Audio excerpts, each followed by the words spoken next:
Bonjour à tous et bienvenue sur ce premier épisode de la saison 2 de Reactive Equine, le podcast. Aujourd'hui, je vais vous donner 3 informations sur les poulains. Et oui, ces petites bêtes trop mignonnes, mais il y a certaines choses qu'il faut savoir. Information numéro 1, le cœur du poulain bat plus vite que le cœur d'un cheval adulte. En effet, les chevaux adultes ont un rythme cardiaque d'environ 30 battements par minute, alors que les poulains, eux, c'est normal que leur rythme cardiaque soit de 50 à 60 battements par minute. Donc si leur rythme cardiaque est élevé, ne vous inquiétez pas, sauf si ça dépasse 60 battements par minute, évidemment, parlez-en à votre vétérinaire.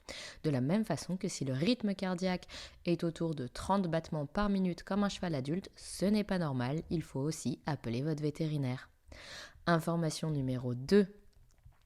Les poulains peuvent avoir de l'arthrose précoce si leur maman manquait de cuivre dans leur ration lors de la gestation.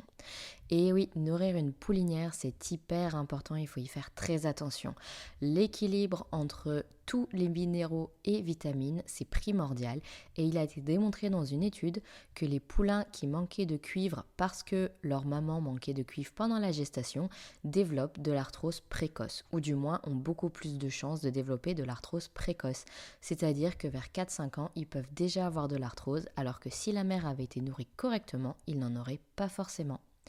Et la dernière info du jour, les poulains dans la nature, les poulains sauvages du coup, marchent en général 10 km par jour en moyenne et ça dès le 8e jour de la naissance environ.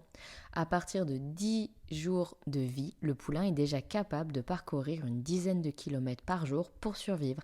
Évidemment, il faut qu'ils suivent sa maman et ils ont besoin de se nourrir ou de trouver des points d'eau.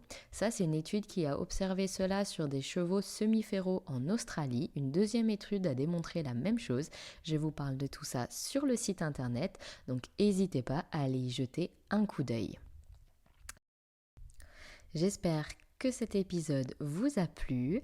Je vous retrouve dans un mois pour un nouveau podcast, mais en attendant, vous pouvez retrouver tous les mardis un nouvel article, vidéo ou webinaire sur mon site internet, donc n'hésitez pas à aller y faire un tour www.reactiveequine.fr.